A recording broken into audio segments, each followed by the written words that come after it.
Los indios cuentan una historia muy peculiar. Dicen que una misteriosa mujer, vestida con ropas azules, se les venía apareciendo desde hacía meses y les había anunciado la llegada de los predicadores españoles. El rey le pidió a la monja si sería tan gentil de convertirse en su consejera espiritual. Y la monja dijo que sí.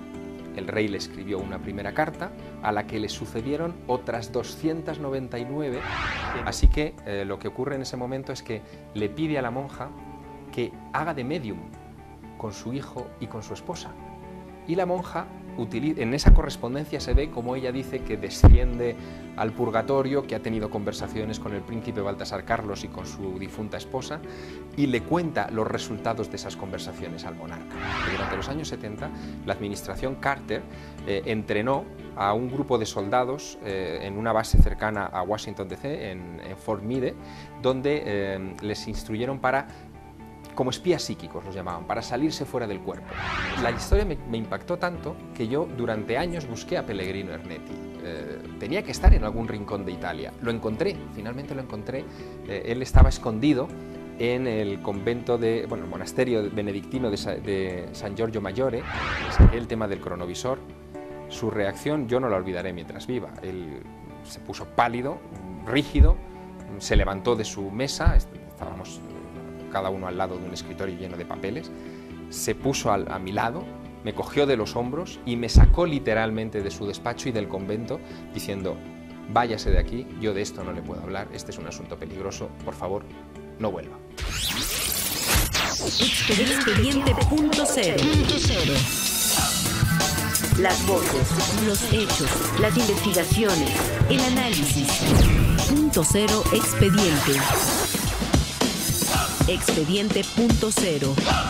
Amigos, un gusto saludarlos. Mi nombre es Johanan Díaz Vargas y como cada semana es un gusto, un placer tener la posibilidad de saludarlos a usted que nos sintoniza en diversos puntos de la República Mexicana. Y bueno, como ya le habíamos adelantado a usted, el hablar de la Dama Azul, el hablar sobre novelas que hablan de misterios, que hablan de enigmas, pero que son bien contados, es precisamente lo que hace el escritor y periodista español Javier Sierra, a quien es un gusto saludarlo en esta tarde aquí en la Ciudad de México. Javier, un gusto saludarte, ¿cómo te va? Un placer.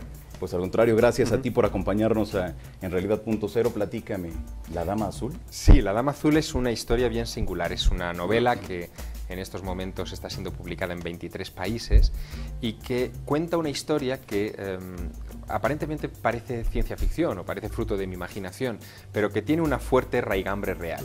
En 1629, un grupo de frailes que partieron de Ciudad de México para predicar al norte, a los territorios del norte, lo que es actualmente Nuevo México, y convertir a los indígenas de aquellas regiones por primera vez al cristianismo, se encuentran con una sorpresa que no esperaban, y es que especialmente las tribus vinculadas a los jumanos, una de las etnias de allá, les piden con toda docilidad ser convertidos, ser bautizados.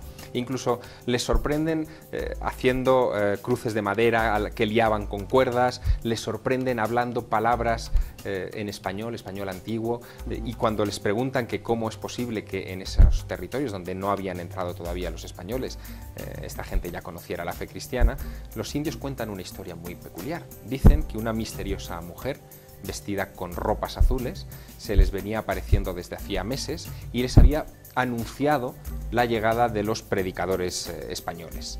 Esa mujer es identificada en un primer momento por Fray Alonso de Benavides, el jefe de esa expedición, con una nueva aparición de la Guadalupana. Apenas hacía 100 años que se había aparecido la Virgen de Guadalupe a pocos kilómetros de acá, ¿no?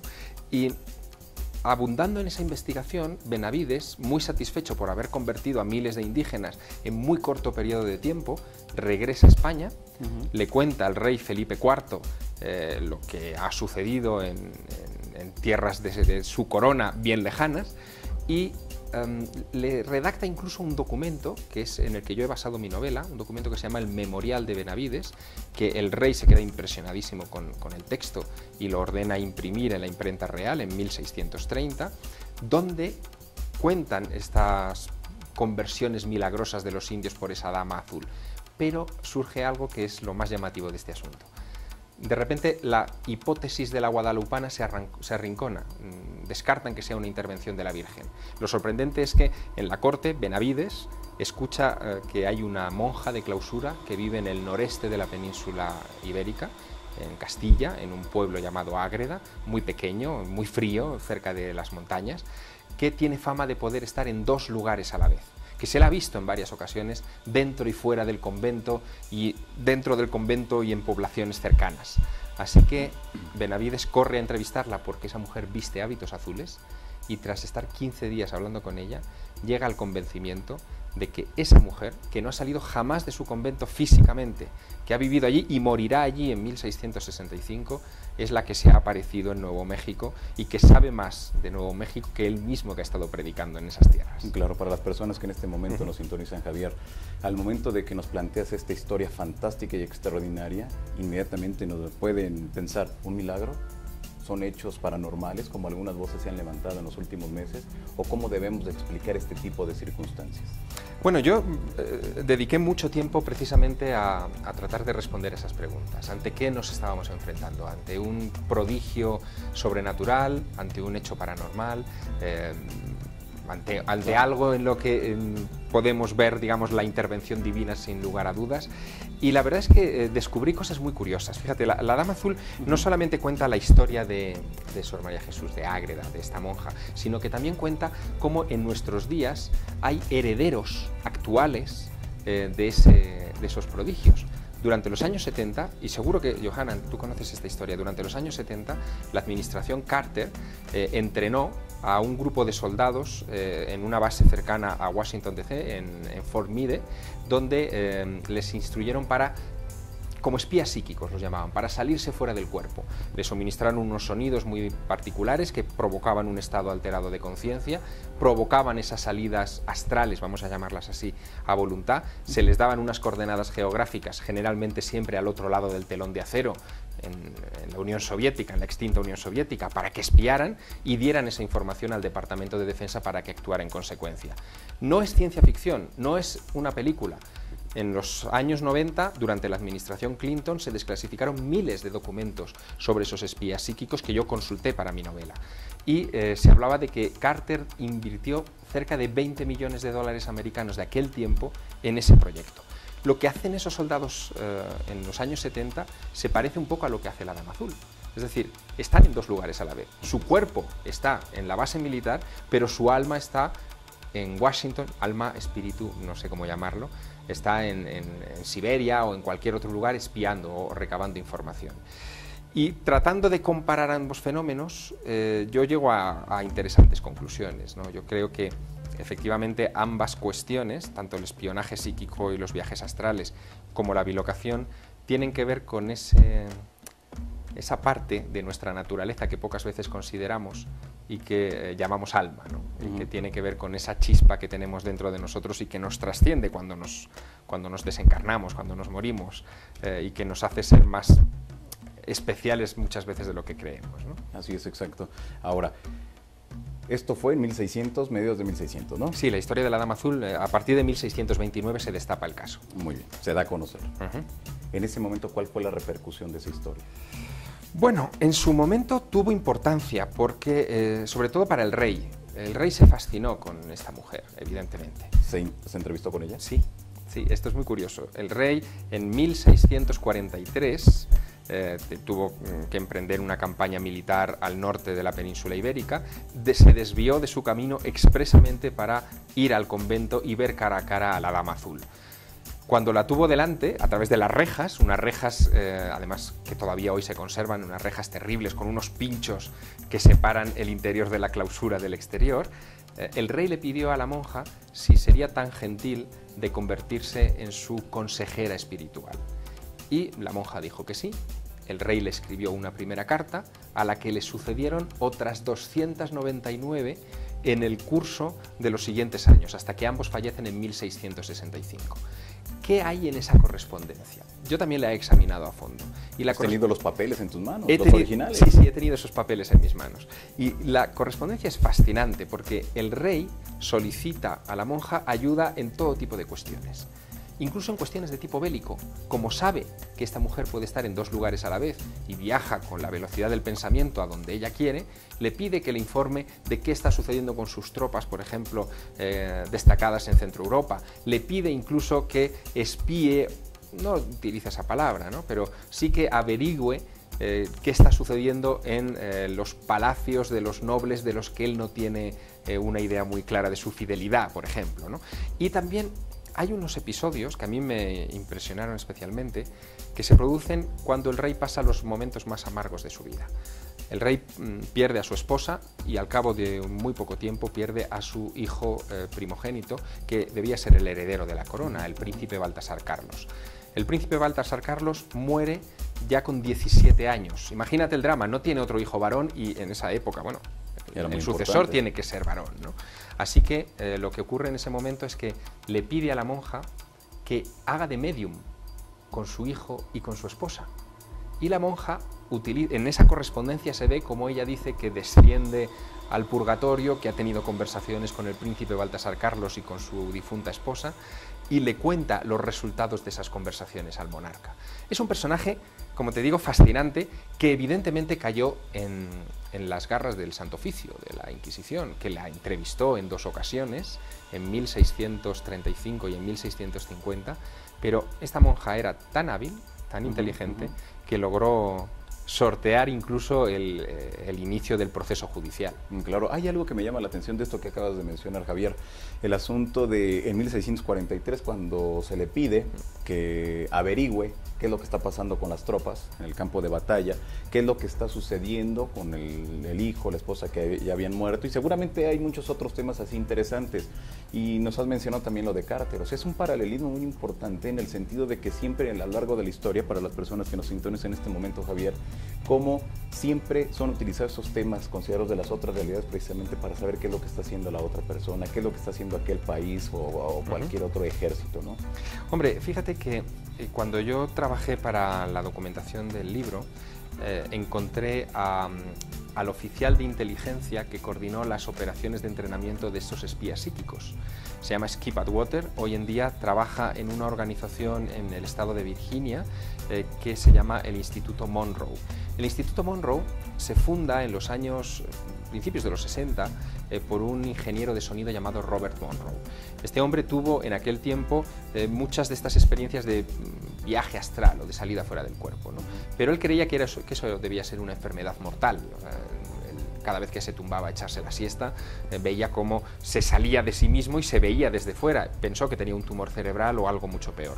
Como era una persona con recursos económicos, pudo pasearse por los principales médicos y psiquiatras norteamericanos de aquel tiempo, buscando una receta para aplacar esa enfermedad, esa dolencia. Ninguno le encontró solución, así que decidió autoobservarse y poner remedio a este asunto. Cuando lo hizo, se dio cuenta de que cada vez que se salía del cuerpo, que tenía esa impresión, escuchaba como unos zumbidos, como unos sonidos peculiares. Como ingeniero de sonido los sintetizó, los grabó artificialmente y los suministró a su familia, amigos, etc., provocando en ellos también la experiencia. Así que patentó el sonido y al cabo de un tiempo fue el ejército de los Estados Unidos el que descubrió este asunto y lo contrató, le compró o le alquiló la patente para utilizarla con sus soldados. El jefe de aquella sección nueva en el Departamento de Defensa, este Skip Atwater, fue el que a mí me dio todo tipo de detalles hace algunos años en Virginia, y no solo eso, yo también le pedí que me adiestrara como soldado, como espía psíquico, es decir, que me suministrara esos sonidos en una cámara de aislamiento sensorial, una cámara aislada acústicamente, pero también con planchas de plomo para evitar cualquier tipo de interferencia electromagnética, en la que me colocaron electrodos en el cuerpo para controlar mis constantes vitales, y donde me fueron suministrando en dosis esas frecuencias vibratorias, esos sonidos, provocando que tuviera algún tipo de visión, ¿no? Fue muy curioso, fueron ejercicios en los que yo no fui demasiado hábil, debo confesarlo, pero sí me permitieron vislumbrar, siguiendo coordenadas geográficas, cosas que yo no había visto nunca, ¿no? Entonces, si alguien torpe como yo consiguió eso, ¿qué no pudieron haber conseguido durante la época de los entrenamientos diarios de soldados para esa tarea? Bueno, lo que consiguieron está en los informes militares, llegaron a descubrir incluso la existencia de un prototipo de submarino soviético que no se conocía oficialmente en ese tiempo y que se confirmaría después por otros medios de espionaje convencional. Llegaron a encontrar aviones, en concreto un avión desaparecido en Zaire en aquella época importante. Llegaron a tener muchos datos, no sé si recuerdas, de la famosa crisis de los rehenes de Irán, donde varios ciudadanos norteamericanos fueron secuestrados en Irán. Bueno, pues datos precisos que luego ayudaron al rescate los dieron estos espías psíquicos, e incluso se utilizaron en fechas muchísimo más recientes para tratar de localizar a Osama Bin Laden, sin ningún tipo de éxito, por cierto, ¿no?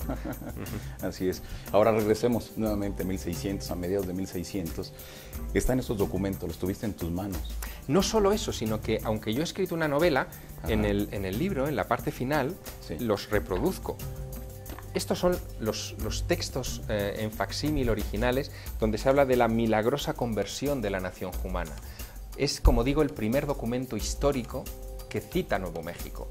Fíjate si será importante que hace escasas fechas, el pasado mes de diciembre, el gobernador de Nuevo México, al que tú conocerás bien por otros asuntos, Bill Richardson, así es, decidió firmar un acuerdo de hermanamiento entre el Estado de Nuevo México al completo y la villa soriana española de Ágreda, de donde es la Dama Azul, inspirado precisamente por las bilocaciones de la Dama Azul. Yo estuve en aquel acto, vi cómo Bill Richardson estampaba su firma en ese documento y cómo se rubricaba el primer hermanamiento de este tipo que se da en la historia, inspirado en un hecho sobrenatural.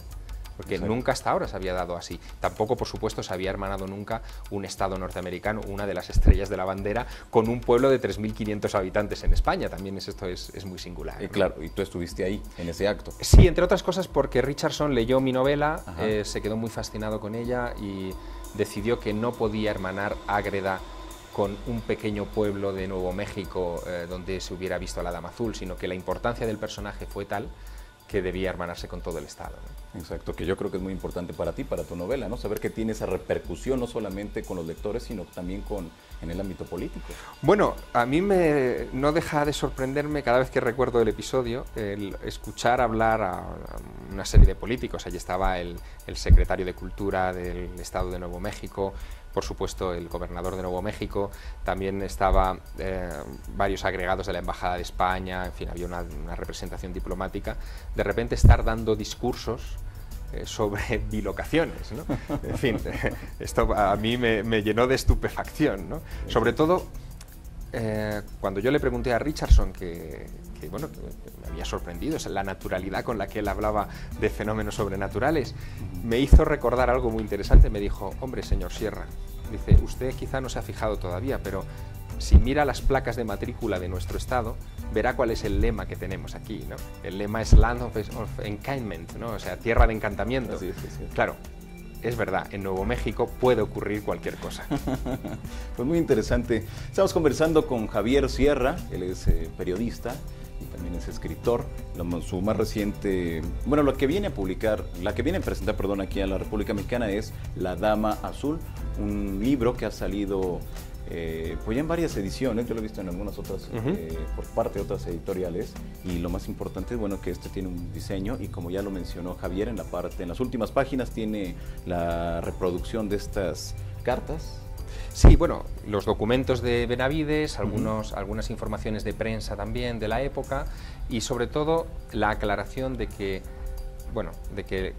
los personajes de esta novela y la trama de ficción de esta novela quizá no es tan ficción como parece, ¿no? Claro, al principio se menciona a un Carlos, que inmediatamente las personas que más o menos conocen sobre estos temas, inmediatamente lo relacionan contigo. Sí, es inevitable, ¿no?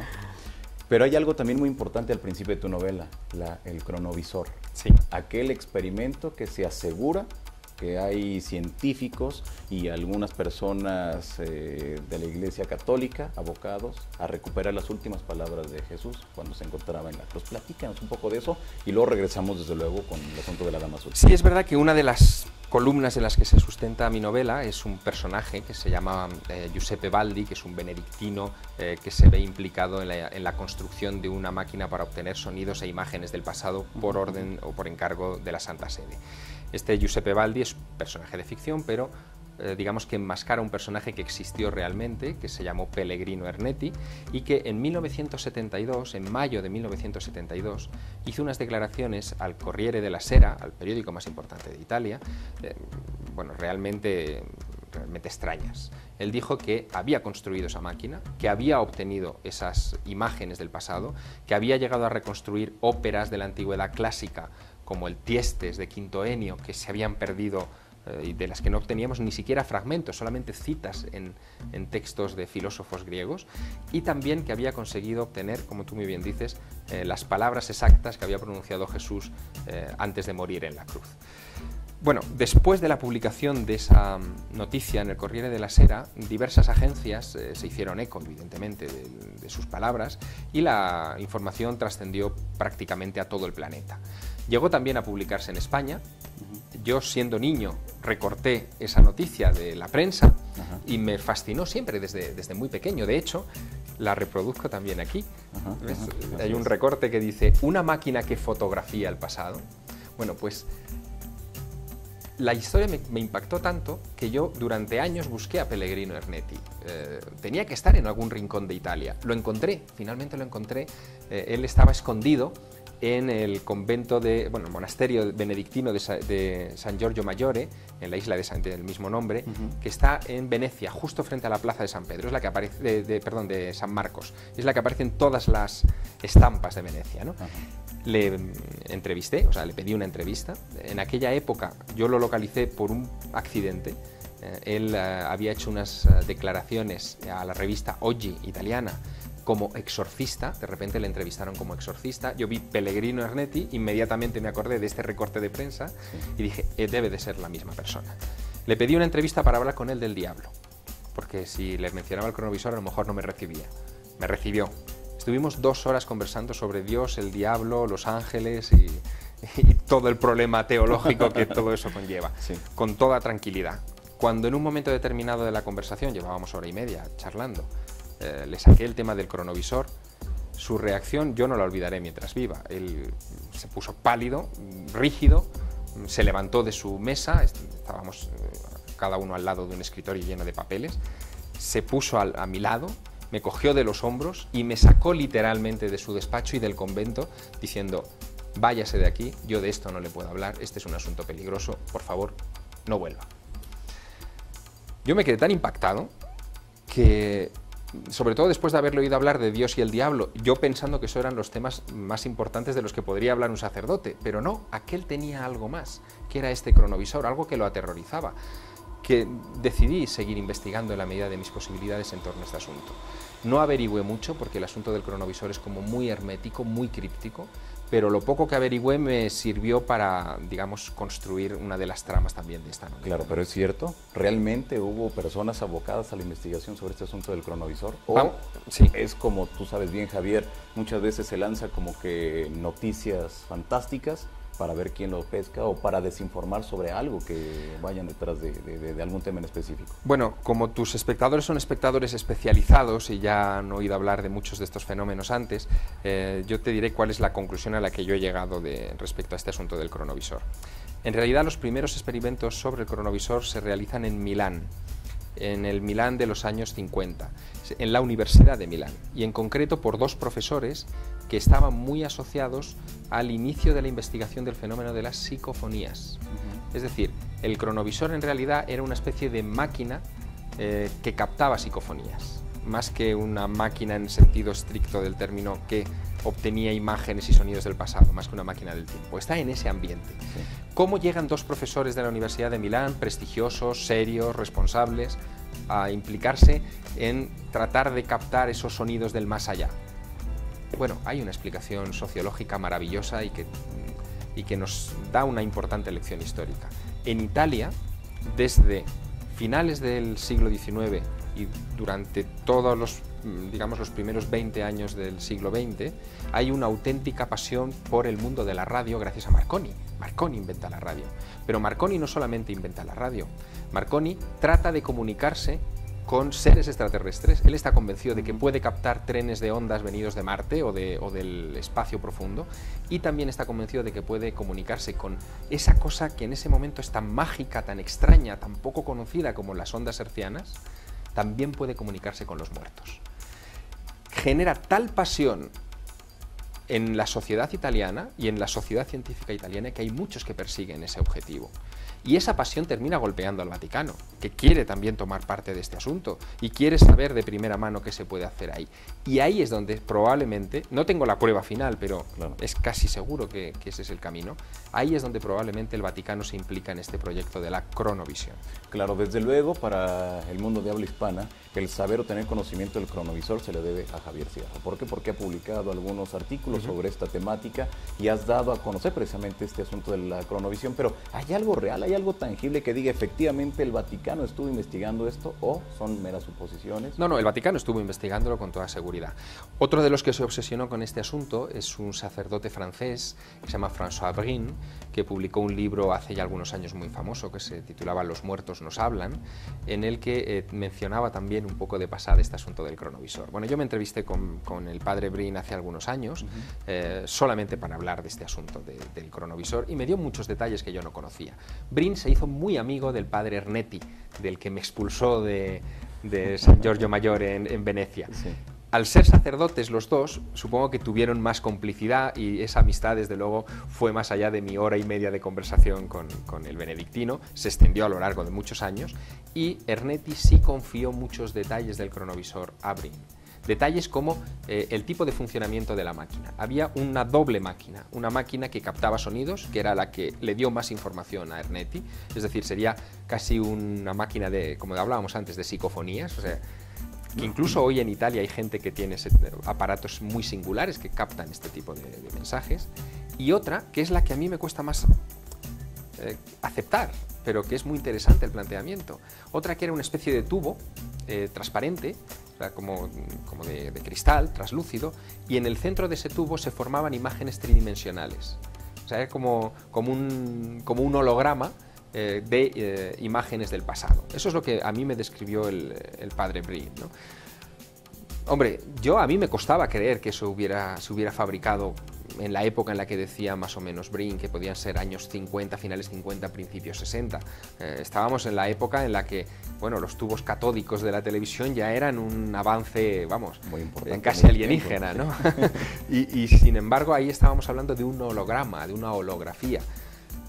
Pero bueno, lo que parece que ocurrió es que tanto la Santa Sede como el equipo que llevaba Ernetti se asustaron con los primeros resultados y decidieron desmantelar la máquina, porque, claro, obtener una máquina a la que confiar la recepción de ese tipo de información del pasado sin manipulación, porque la historia está toda manipulada, podría hacer tambalear cimientos que a lo mejor no eran, o sea, no convenían a la propia Santa Sede, ¿no? Claro, muy bien.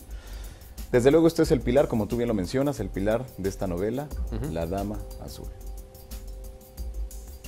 Pero ¿por qué o en qué momento, aunque lo describes en la primera parte de tu novela, que vas a hacer una investigación, hay nieve y de repente ves ahí Ágreda? ¿Y después qué pasa? Platícanos. Bueno, claro, la historia es cómo, digamos, yo tropiezo con este caso, porque la monja de Ágreda, Sor María de Jesús, no era un personaje en aquella época como muy conocido, ¿no? Cuando en España hablamos de monjas hablamos de Santa Teresa, fundamentalmente, ¿no? Pero no hablamos de Sor María de Jesús.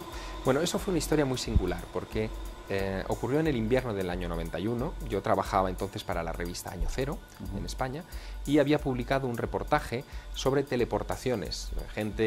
Hay testimonios en todo el mundo, gente que conduciendo su vehículo entra en una niebla y aparece 30 kilómetros más allá de forma instantánea, o 300 kilómetros más allá, o en el sentido contrario de la autopista. En fin, hay relatos de todo tipo. Yo recogí varios de esos relatos de primera mano y le pedí, a Enrique de Vicente, el director de la revista, que me pasara alguna documentación histórica. Revisando papeles, descubrí una referencia de una antigua revista mexicana en la que se mencionaba a una tal Sor María Jesús de Ágreda, que había estado 500 veces en América sin haber abandonado nunca su convento. Bueno, yo cité aquel caso al final del reportaje, sin más conocimiento de causa. No existía Google ni Wikipedia, no podía consultar en prácticamente ningún lado. Simplemente lo cité. Al cabo de una semana, investigando para otro reportaje en el norte de la península ibérica, en el norte de España, me sorprendió una nevada tremenda en la Sierra de Cameros y tratando de escapar de esa nevada, llegué a un pueblo que se llamaba Ágreda, justo como el apellido de la monja. O no era el apellido, que es lo que yo me planteé, a lo mejor era un gentilicio, o sea, Sor María Jesús de Ágreda estaba indicando que esa mujer era de allí. Entré en el pueblo en busca de información, con 9 grados bajo cero un domingo por la mañana no había nadie en la calle, quise irme del pueblo, pero con tal mala fortuna que tomé una carretera errónea que iba a dar a un convento con una estatua grande delante que decía a la Madre Ágreda. Bueno, yo tenía la mosca detrás de la oreja, como decimos en España, ¿no? Sí. Llamé a las puertas del convento, al torno, pregunté si allí conocían a esta tal Sor María de Jesús y me dijeron que efectivamente, que la conocían, que había sido la fundadora de aquel convento. Les pregunté por la bilocación, bueno, por estos viajes a América. Me dijeron que por supuesto, que allí tenían la documentación a mi disposición, que me la mostraban. Y cuando ya había revisado algunos papeles y estaba lo suficientemente seguro de que aquello era una gran historia, me dice las monjas que me estaban atendiendo, bueno, antes de irse, por favor, pase por la iglesia y salúdela. Digo, ¿que salude a quién? Dice, a la Dama Azul.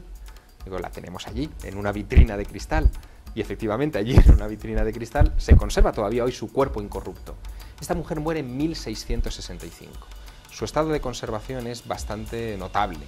Y yo me quedé muy perplejo porque, imagínate, era la primera vez que yo le veía la cara a un personaje histórico, ¿no? Claro, allí estaba, durmiendo, casi como si fuera la Bella Durmiente, ¿no? Esperando que alguien la despertara.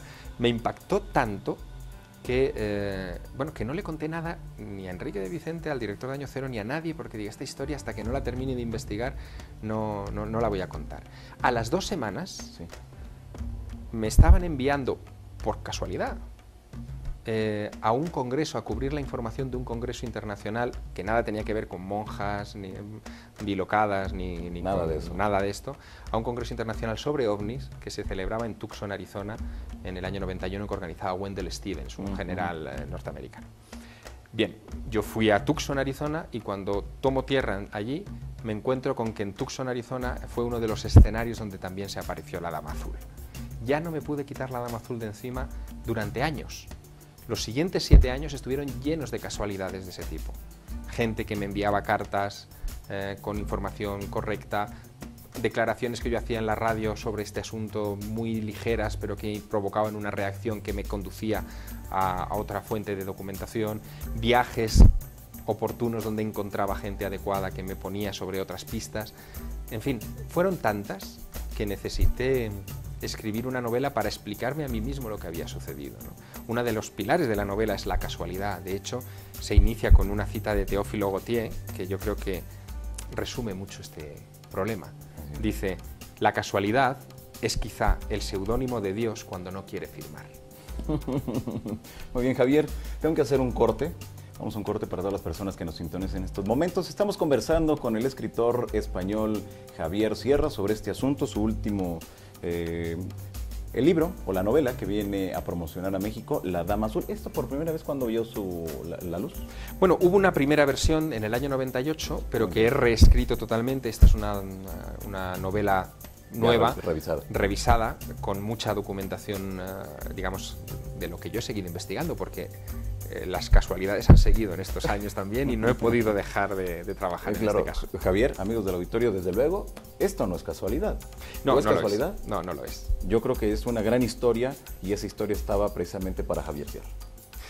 Bueno, probablemente, si no hubiera sido yo, hubiera sido algún otro despistado que hubiera tocado con este asunto, pero que era una historia que necesitaba ser contada y necesitaba que diera la vuelta al mundo y necesitaba que estuviera ahora en México. A fin de cuentas, está muy conectada también con México, sin lugar a dudas. Claro, permíteme, vamos a hacer una pausa y regresamos precisamente para ver cuáles son las implicaciones en la República Mexicana sobre este asunto de la Dama Azul. Javier Sierra, aquí en Realidad.0.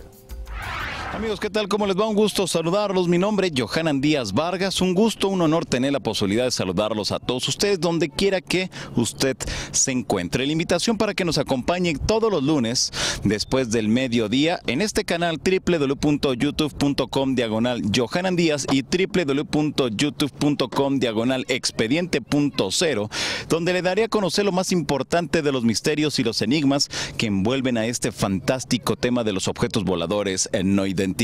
Lo único que tiene que hacer usted es entrar a este canal y darle en esta parte superior suscribir. Al momento usted recibirá las notificaciones en cuanto estemos montando un nuevo video. Así que la invitación para que nos acompañe aquí en Expediente.0. Estamos de regreso en Realidad.0. Estamos conversando con el escritor español Javier Sierra, quien es autor del libro La Dama Azul, una novela histórica, ¿podemos considerarlo, Javier? Sí, es parcialmente historia. Yo casi la defino como novela de investigación, mejor, ¿no? O de intriga histórica. Claro. Una novela polémica, porque desde luego se han levantado voces para decir que es una historia inventada. Pero aquí lo más importante, Javier, es de que hay documentos históricos que realmente avala todo lo que le sucedió a tu Dama Azul. Sí, sí, absolutamente. Es decir, no es un caso que yo haya exagerado, todo lo contrario. La parte histórica de la Dama Azul es muy meticulosa. Yo me circunscribo a la información que obtengo de fuentes históricas, incluso a la hora de describir Nuevo México, el Nuevo México de 1629, cómo eran las rutas de las caravanas que empezaban entonces a adentrarse en esas tierras, cómo vivían los indios en aquella época, cómo se construían las misiones. Todo eso es rigurosamente histórico. Bueno, hasta el punto de que la novela, el año pasado, mereció un premio en Estados Unidos, el Latino Book Award, a la mejor novela histórica publicada en inglés de lengua extranjera, ¿no? Así que, bueno, yo creo que eso también es una garantía. Exacto. Antes de irnos al corte, Javier, mencionábamos acerca de esas casualidades, pero ¿realmente la Dama Azul es producto de una casualidad o es producto de fuerzas superiores, fuerzas a la mejor místicas, paranormales a lo mejor, que te pusieron en el lugar, en el camino y en el instante preciso para que tú le dieras, pusieras una pluma y empezaras a escribir esta novela? Bueno, a fecha de hoy me lo sigo preguntando. Es decir, ¿qué es lo que ocurrió? O sea, ¿qué circunstancias tuvieron que darse para que yo me pusiera tras la pista de este caso? Y al final, la única conclusión a la que puedo llegar es que el culpable de todo soy yo, ¿no? Es decir, que fui yo el que me metí en la boca del lobo, quizá citando a la monja de Ágreda, a la Dama Azul, en aquel artículo, de una manera poco, digamos, poco rigurosa, ¿no? Simplemente la cité sin querer averiguar más de ella y al final fue ella la que me obligó a conocer su biografía de cabo a rabo, ¿no?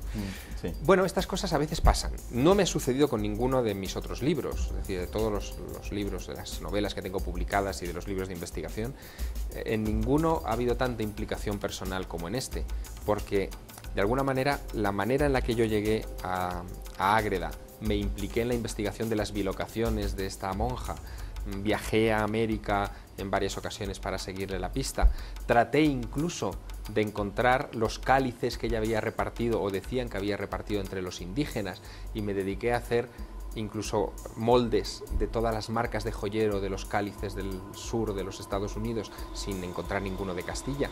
Bueno, pues la manera en la que yo me impliqué con todo esto al final la han convertido en una novela muy importante para mí, ¿no? Pasión. ¿Qué más le pusiste a esta novela? Pues mira, por un lado pasión, es verdad, y por el otro lado, en un momento determinado decidí que era mejor dejarme llevar por los acontecimientos que intentar racionalizarlos. En el momento en que tú querías racionalizar todo ese esquema, de repente se esfumaba, se venía abajo. Cuando decías, no, me voy a dejar llevar, a ver a dónde voy a parar con esta historia, ahí empezaban a sucederse cosas. Por ejemplo, la última investigación, porque sigo trabajando con el caso, que estoy realizando, tiene que ver con algo muy curioso. Si bien no encontré la prueba física de que la monja de Ágreda había dejado objetos en Nuevo México, en esas bilocaciones, de repente me he tropezado con otra prueba circunstancial muy interesante. Esta mujer le gustaba bordar, cosía, y cosió varios tejidos que se conservan en el convento de Ágreda que yo he visto recientemente. Uno de esos tejidos es una manta en la que aparecen pájaros y flores bordados que no existen en España. que son más propios de latitudes americanas. Pero sobre todo hay unas casullas, unos vestidos de sacerdote que se conservan en el convento, en el museo, en el pequeño museo que tiene el convento en Ágreda, en Soria, que muestran unas figuras romboidales, como en escalera, que son exactas a las que los indios navajos siguen hoy tejiendo en sus mantas, de las que venden a los turistas cuando uno visita Nuevo México o Arizona, y que tejen desde antes de la llegada de los españoles. Así que ahí hay una pregunta interesante, ¿no? Porque ¿de dónde sacó ella la información para esos motivos? Esta mujer escribió un libro inédito, no está publicado en España todavía, se ha publicado una traducción al inglés en los Estados Unidos recientemente, que se llama El Tratado de la Redondez de la Tierra. Se encuentra en la Biblioteca Nacional, en la sección de manuscritos de la Biblioteca Nacional de Madrid. Ese Tratado de la Redondez de la Tierra es una descripción a vista de pájaro de nuestro planeta hecha por la monja de Ágreda, donde cuenta, por ejemplo, entre los detalles asombrosos, cómo ella puede surcar alrededor de la faz de la Tierra encima de una nube, todo esto es muy curioso, y ver cómo se pasa de la noche al día según ella va moviéndose sobre el planeta, ¿no? Descripciones curiosísimas, atípicas en una monja del siglo XVII, en un momento en el que no existía ninguna referencia visual ni gráfica para hablar en esos términos, pero está ahí su escrito. Muy interesante. Es un personaje muy complejo, lleno de recovecos fascinantes, y a medida que yo voy profundizando más en su historia voy descubriendo... Te va sorprendiendo. Sí, voy descubriendo más cosas. Es inagotable, como por ejemplo la sorpresa que me llevé hace algunos años en una de mis visitas al convento, cuando las monjas del lugar me dijeron, bueno, le vamos a presentar hoy a la abuelita. Yo, ¿cómo que la abuelita? ¿Quién es la abuelita? Dice, la abuelita es la madre de la monja de Ágreda, la madre de la Dama Azul, que también la conservamos incorrupta. Me llevaron a un lugar donde movieron un sarcófago que tenían allí, un féretro, lo abrieron y allí estaba el cuerpo también semi-incorrupto de la madre de la monja, vestido también con hábitos. Porque la historia de la familia es impresionante. La madre de la monja, Catalina de Arana se llamaba, junto con su padre, en un momento determinado, deciden fundar, ya siendo ellos adultos y habiendo tenido hijos, cada uno decide fundar un convento, uno para hombres y otro para mujeres. En el convento de mujeres ingresa Sor María Jesús de Ágreda, o sea, siendo una niña. Y esa madre, Catalina de Arana, es un personaje que ya tiene muchas facultades místicas. Tiene trances, ve luces, bolas de luz extrañas en su celda que describen en algunas páginas, escucha voces, en fin, es un personaje singular. Tanto es así que su hija es la que hereda esas facultades, indudablemente, ¿no? Pero las magnifica. La monja de Ágreda empieza a hacerse famosa siendo muy joven porque la ven levitar sus hermanas y corren la voz por todo el territorio y viene mucha gente a misa solamente para ver en un momento determinado a través de las rejas del coro cómo levita una de las hermanas, una de las monjas, ¿no? Ese es el inicio de la fama sobrenatural de esta mujer. Ahí inicia todo. Ahí inicia todo, sí. Muy bien, ¿y ahora por parte del padre? No, por parte del padre parece que los hombres siempre hemos sido poco importantes en estas cosas, ¿no? Por parte del padre poco hubo. De hecho, sí que estoy tras la pista desde hace años de uno de los hijos varones, hermano de la Dama Azul, que hay un documento antiguo de finales del 19 que habla de que estaba incorrupto en una ermita, enterrado en una ermita en el norte de España, ¿no? En una montaña. Pero esa ermita se destruyó y se perdió todo lo que había allí, entonces no he sido todavía capaz de reconstruir esa parcela, ¿no? Claro, ahora entremos a este asunto de los cuerpos incorruptos. ¿Cómo se puede lograr eso? Bueno, en el caso de Ágreda es especialmente singular, porque Ágreda es una tierra húmeda, de muchas nieves. Tú sabes que una de las condiciones fundamentales para la preservación de un cuerpo sin intervención de ningún tipo de técnica de embalsamamiento o de momificación es la sequedad del terreno. Allí se dan las circunstancias exactamente opuestas y además las monjas en aquella época, como hoy, eran enterradas apenas con una sábana, con una tela alrededor en el suelo y ya está. En el caso de la monja se hizo así también cuando ella muere en la primavera de 1665 y cuando se la desenterró al cabo de unos años para, digamos, unas obras de aclimatación del convento, se encontraron con que el cuerpo estaba incluso flexible, que es una de las descripciones más curiosas, ¿no? Incluso flexible. El último examen médico que se ha hecho de ese cuerpo incorrupto se realizó en 1989. Yo hablé con varios de los médicos que participaron en ese trabajo. y me contaron una cosa muy singular, a mí me llamó mucho la atención. Se limitaron a firmar el informe médico redactado en 1909, 80 años antes, porque el estado de conservación en esos 80 años no se había deteriorado ni lo más mínimo. Bueno, es bastante extraño, o sea, es bastante singular. Y los propios médicos que han participado en esos exámenes no saben encontrarle una explicación lógica, ¿no? Porque el cuerpo no es que se conserve en una cámara frigorífica, claro, o en un sitio con la temperatura medida, como pueden estar las momias del Museo de Antropología o de cualquier museo importante del mundo, que se controla las circunstancias, digamos, de la urna en las que se encuentran. Aquí no, aquí es un cristal normal y corriente y nada más, ¿no? Algo muy sencillo. Muy sencillo. Y en el caso de la madre de la monja, ni eso. Es decir, no hay ni un cristal, está en un arcón como si fuera un objeto en un armario, ¿no? Muy bien. ¿Ágreda está a la vista de todos? ¿Está en exhibición o qué? Sí, sí, Ágreda, como te digo, es un pueblo de 3.500 habitantes. Para que nos hagamos una idea, más o menos entre Madrid y Zaragoza, okay, como a la mitad de camino entre Madrid y Barcelona. Y es una zona muy rural, no hay grandes industrias, ni es una zona especialmente desarrollada, sigue siendo todavía una zona muy, muy rural. Y allí es donde está este convento, que cualquiera puede ir a ver, cualquiera puede entrar en la iglesia, ver el cuerpo incorrupto de la monja, ver el museo donde se encuentran, por ejemplo, estas ropas talares con los motivos de Nuevo México, de los Navajo, y hacer sus propias averiguaciones. De hecho, es lo que pretendo siempre con mis novelas, ¿no? Mis novelas no son novelas solo de evasión en las que uno puede pasar un buen rato. Por supuesto que uno puede pasar un buen rato con mis novelas, no faltaría más, pero son novelas que tratan de sembrar una inquietud, que invitan al lector a sumarse a esta investigación, a participar vitalmente de esta búsqueda. Y en el caso de los protagonistas de La Dama Azul, lo que persiguen todos ellos es, fíjate, lo que persiguen es el alma. En el fondo todo esto tiene que ver con el alma, ¿no? y con las capacidades, digamos, extracorporales que tenemos todos, ¿no? Exacto. Ahora, Javier, menciónanos qué pasa con el cuerpo. O sea, ya nos has mencionado que es incorrupto, que no se ha deteriorado en mucho tiempo. ¿Hace milagros? La gente acude, aparte del morbo, acude a pedir un milagro, a pedir quizá o a dar gracias por los favores recibidos. Claro, este personaje evidentemente inmediatamente inspiró fe, ¿no? Y hay, por supuesto, gente que acude allá a pedirle favores y algunos milagros se han obrado, ¿no? Curaciones, evidentemente, que están ahora en manos de la Congregación para las Causas de los Santos en Roma, que estudia su proceso de beatificación. Déjame decirte que hace un año y medio más o menos estuve en la Congregación de las Causas de los Santos en Roma preguntando por la Dama Azul y me entrevisté con uno de los relatores de esa congregación. Un relator es el que se dedica a investigar precisamente los hechos sobrenaturales que luego servirán para acreditar la fama de santidad de los personajes que llegan a los altares. Bueno, yo salí de allí queriendo ser relator de la Causa de los Santos, claro, imagínate, es alguien que todo el día está trabajando con lo sobrenatural, ¿no? Bueno, pues uno de ellos, el padre Cristoforo Bove, es un especialista en bilocaciones. Para que tengas una idea, él estudió a fondo el expediente del padre Pío de Pietrelcina, hoy santo.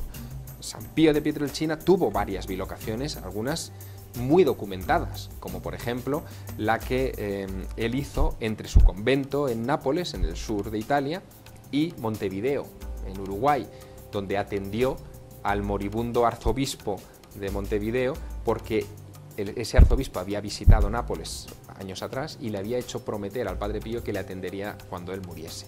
Y hubo un montón de gente que vio un capuchino jorobado con barba entrar en la habitación y atenderle en esos últimos minutos de vida, ¿no? Bueno, en fin, el caso es muy, muy complejo y lo estudió mucho Cristoforo Bove. Y yo le pregunté al padre Bove por qué en el siglo XVII, en la época de la monja de Ágreda, de la Dama Azul, se produjeron tantos casos de bilocación. Porque el caso del padre Pío, que es del siglo XX, es muy atípico, no hay apenas casos contemporáneos de bilocación. Y me dijo una cosa muy curiosa, me dijo que efectivamente que tenía razón, que en el siglo XVII se concentraron el mayor número de incidentes de este tipo. Por ejemplo, ahí está San Martín de Porres, ¿no? Que en Perú tenía también este tipo de experiencias. Y me decía que justo en esos años del XVII los conventos de clausura católicos vivieron su periodo de mayor rigidez, fueron más estrictos que nunca antes. Fueron los tiempos en los que las rejas se hicieron más hoscas que nunca y se colocaron esos pinchos hacia afuera para que nadie se acercase a las monjas. Las ventanas que daban al exterior de los conventos se empequeñecieron para dejarlas casi como si fueran troneras de castillos, ¿no? O sea, que casi no pudieran ni asomarse. Las mujeres que había allí dentro vivían emparedadas en vida, no salían para nada. Entonces me explicaba Bove que quizá esas clausuras tan férreas provocaron en algunas personas con digamos, predisposición a ello, la necesidad de huir de allí, de escapar. Y como no podían escapar en cuerpo, lo hacían en espíritu, y eso explicaría las bilocaciones. Pero él no podía explicarse, en el caso de la Dama Azul, algo que no está en casi ningún caso de bilocación. Se cuentan con los dedos de la mano los que son similares. Y es que la Madre Ágreda fue no solamente vista en América por los indios, fue tocada por los indios, repartió objetos físicos a los indios. Es decir, no se trata de una mera proyección, de un fantasma, de algo que es etéreo mientras el cuerpo está en estado de trance en el lugar original, sino de una auténtica desdoblación, ¿no? de un desdoblamiento completo. Y eso, como te digo, es, si cabe, todavía más difícil de entender. Y aún más que ella tuviera conciencia de haber estado también en Nuevo México. Claro. Es decir, su mente se desdoblaba. Bueno, sobre eso la Inquisición le preguntó mucho. Y ella decía que, quizá para exonerarse, para no implicarse demasiado, que la única explicación que encontraba a su desdoblamiento físico en América es que un ángel tomara su figura, se apareciera a los indios, hiciera el trabajo y después se lo contara a la monja en el convento, pero que ni siquiera ella podía dar crédito de eso. Claro, desde luego, pero hay que recordar que en aquellos tiempos, si ella aseguraba y mencionaba todo lo que hacía, inmediatamente iba a tener serios problemas. Bueno, la Inquisición la entrevistó en dos ocasiones, en 1635 y en 1650, y de ambas situaciones se zafó, o sea, no llegaron a condenarla nunca. Déjame decirte también que una de las cosas más interesantes de este caso es el efecto que causó en el acervo legendario del suroeste de los Estados Unidos, ¿no? Tan cerca de nosotros ahora. O sea, en ese acervo legendario se conservan en todas las tradiciones de indios Hopi, Navajo, en fin, Apache, en todas se habla de la Dama Azul, todos hablan de ella, con mayor o menor afecto, porque incluso, por ejemplo, en San Antonio, en Texas, se cuenta la historia de que a la Dama Azul la abatieron los indios a flechas, pero ella se volvía a levantar y al final terminó por rendirles, ¿no? Se habla también de que como 60 años después de las apariciones de la Dama Azul, otros misioneros entraron desde Texas, desde el Golfo de Texas, hacia el interior de los Estados Unidos, y se encontraron con que muchas de las tribus de aquella zona estaban obsesionadas por comprarles mantos azules de este color, del color de los sofás, a los misioneros, precisamente por el recuerdo de la Dama Azul, porque ellos querían enterrar a sus difuntos con sudarios azules como los que sus abuelos recordaban haber visto sobre la cabeza de la Dama Azul. En Texas, la flor oficial del estado de Texas es el bonete azul y está entroncado con las apariciones de la Dama Azul. La leyenda dice que cuando la Dama Azul se aparecía ante los indios de esa región, iba dejando un rastro de flores de ese color antes de desaparecer en el horizonte. Es decir, hay muchas pistas, digamos, antropológicas, etnográficas, en el suroeste de los Estados Unidos vinculadas a la presencia de la Dama Azul. Muy interesante, Javier Sierra. Le recordamos a todas las personas que en este momento nos ven, Javier. Esta es tu última publicación, La Dama Azul, publicado por Planeta, y que es una revisión, ¿verdad? Una revisión de lo que ya se ha publicado en el 98. Sí, se publicó en España, a México no llegó nunca, ¿no? O sea que es motivo de satisfacción doble tenerlo aquí. Exactamente. Y bueno, ahora platícame ya grandes rasgos y ya para finalizar, ¿qué tan importante es México dentro de toda esta historia? ¿Tiene alguna participación o no? Bueno, tiene una participación fundamental. Fue un gran arzobispo de México del siglo XVII, Monseñor Manso y Zúñiga, el que, digamos, organizó todas las expediciones de los misioneros franciscanos para que evangelizaran Nuevo México. Aquí, en Ciudad de México, fue donde se recibieron las primeras noticias ciertas de las apariciones de la Dama Azul en el suroeste de los Estados Unidos, donde se recopiló el primer informe, y de aquí se mandaron las primeras cartas a España, a la Orden de los Franciscanos, informando de los hechos milagrosos que estaban teniendo lugar en el Río Grande. Es decir, que la importancia de México es fundamental porque era la metrópoli, es decir, era la gran ciudad desde la que se organizaban las campañas de conversión de los indígenas. Claro, ¿has tenido documentos en tu poder de aquellos tiempos aquí en México? En los archivos de la Orden de San Francisco en Madrid se conservan algunos de esos documentos. ¿Pero acá en México? No, acá en México no. No has buscado. No, aquí en México ¿Crees no. que haya? Seguramente habrá alguna cosa. De hecho, una de las razones que me llevan a querer venir a la Ciudad de México es rastrear la correspondencia de Monseñor Manso y Zúñiga, que sin duda debe mencionar esto en algunas otras cartas que no han llegado a España, ¿no? Claro, exacto, y que desde luego va a tener más implicaciones para tu novela, ¿no? Vas a robustecer la investigación. Sí, desde luego. Se podría escribir incluso una segunda parte de esta novela perfectamente, porque siguen ocurriendo cosas. Los cumanos, los indios catequizados por la Dama Azul, digamos que disminuyeron, mermaron exponencialmente en los años siguientes, en los siglos siguientes. Yo los creía desaparecidos, pero no es así. Es decir, se mezclaron con los apache y hoy quedan todavía algunas comunidades humanas en Nuevo México, y una de esas comunidades se puso en contacto conmigo hace algunos meses, a raíz de la publicación en inglés del libro, y me decían que estuviera atento, que la Dama Azul todavía se seguía apareciendo.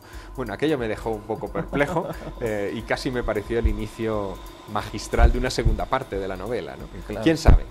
¿Ya estuviste en el lugar? No, todavía no, estoy pendiente de visitarlos. Muy bien. ¿Y si se aparece? ¿Qué va a pasar? ¿Y no que tú estés ahí? No sabría qué decir. No sabría qué decir. Es interesante, ¿no? Bueno, yo ya mantengo una postura abierta ante esto, ¿no? Evidentemente, mira, yo desde hace muchos años yo acepto el lema vital que tenía un gran filósofo e investigador de sucesos extraños francés llamado Aimé Michel, que escribió también un libro sobre misticismo, ¿no? Muy importante en su momento. Aimé Michel decía que en estas cosas hay que estar abierto a todo, pero no creer en nada. Y lo decía por una razón, porque si lo conviertes en dogma de fe, entonces dejas de poner atención a las pruebas.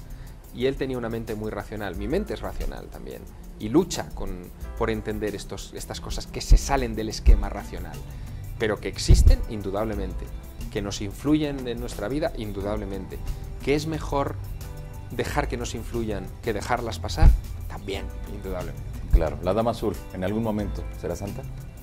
Esperemos que sí, a mí me gustaría mucho estar en esa ceremonia de beatificación. Y desde luego tu novela va a servir a muchas personas, a las nuevas generaciones, en conocer a un personaje histórico con una trascendencia tan importante, tanto para el continente americano como para el europeo.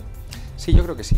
Además, en Italia, por ejemplo, donde ya se ha publicado también el libro, se ha generado una reacción muy interesante, y el libro evidentemente también está en la Santa Sede, ¿no? Es decir, en fin, que si quieren tomarlo como muestra, aunque solamente sea como pequeña muestra de la fama que ya tiene esta mujer, importante es, ¿no? para ese proceso. Un proceso difícil, claro, porque esta mujer escribe un libro, de eso no hemos hablado, que se llama Mística Ciudad de Dios. Lo publica, se publica 5 años después de su muerte, en 1670, y es un libro en el que se cuenta con pelos y señales la vida de la Virgen María, dictada por ella misma, dice la monja. Al decir aquello de dictada por ella misma, el Santo Oficio condenó el libro al índice de los prohibidos, porque no podía aceptar una nueva revelación, y además de una mujer humilde en un pueblo de España perdido sin ninguna importancia para ellos, ¿no? Bueno, ese libro estuvo condenado, pero el libro se ha ido abriendo paso a lo largo de los siglos, hasta el punto, fíjate Johanan, de que hace unos años inspiró el guión de la película La Pasión de Cristo de Mel Gibson. Buena parte de los detalles de la vida de la Virgen que contiene ese largometraje están sacados de esa obra de la mística Ciudad de Dios. En fin, los tentáculos, digamos, o las extensiones de este personaje son infinitos. Claro, Javier. Ya nos has platicado esta historia, ya la hemos conocido a grandes rasgos, y desde luego que en las personas que nos sintonizan en este momento ya les quedó esa duda, inmediatamente van a ir a comprar este libro, La Dama Azul, lo van a adquirir. ¿Por qué? Por tratar de conocer a un personaje tan mágico, a ese personaje que le pones tanta pasión cuando lo estás describiendo, que se antoja leerlo en realidad.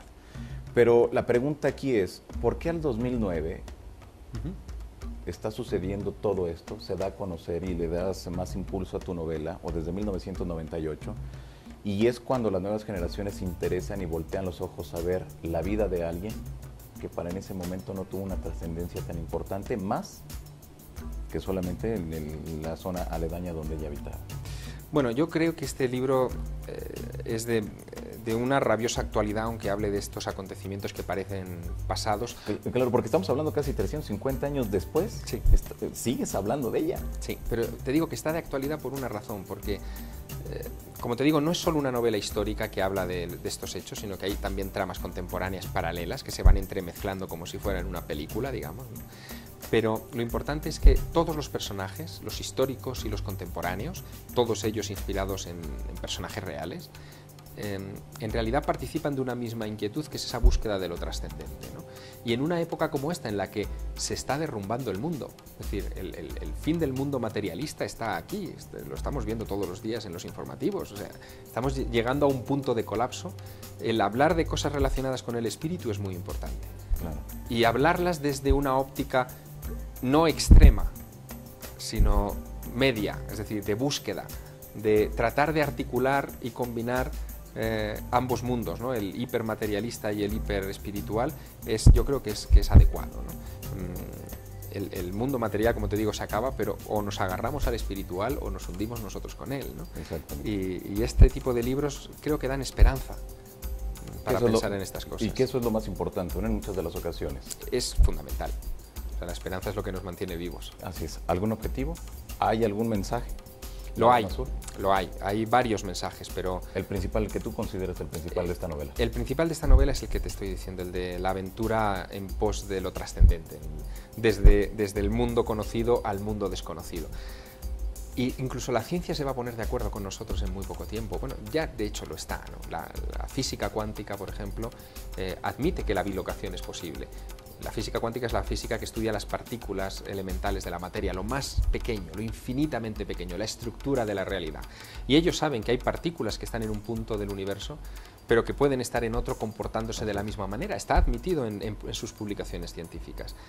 Pero también hay otra física, que es la astrofísica, la física de lo enormemente grande, de lo que está ahí fuera, que está ya admitiendo que su conocimiento del universo es ínfimo, pese a todo el desarrollo tecnológico que tenemos, que el 80% de la estructura, de los ladrillos con los que se construye la realidad, es materia oscura. Y materia oscura es sinónimo de desconocimiento, no saben lo que es la materia oscura. Dentro de esa materia oscura está la clave de todos estos fenómenos, sin duda. Muy bien. Javier Sierra, te quiero agradecer enormemente que hayas estado en el estudio de Realidad.0, que hayas conversado con todo el auditorio sobre el asunto de La Dama Azul, la última publicación de Javier Sierra. Esto es publicado por la editorial Planeta y desde luego ya se encuentra en todas las librerías de la República Mexicana, así que lo invitamos a que usted acuda, vaya y compre este libro, La Dama Azul. Javier, un gusto y un placer haber conversado contigo. Un placer, Johan. Pues al contrario, gracias a ti. Ustedes han escuchado al periodista y escritor español Javier Sierra con esta última publicación, La Dama Azul. Una historia fantástica, usted lo escuchó, es una historia verdaderamente muy interesante que usted, si desea, puede conocerla en profundidad a través de este libro, La Dama Azul, de Javier Sierra. Mi nombre, Johanan Díaz Vargas, y los esperamos aquí entonces la próxima semana. Hasta entonces. Aquí lo escuchaste. Aquí lo escuchaste. Punto cero.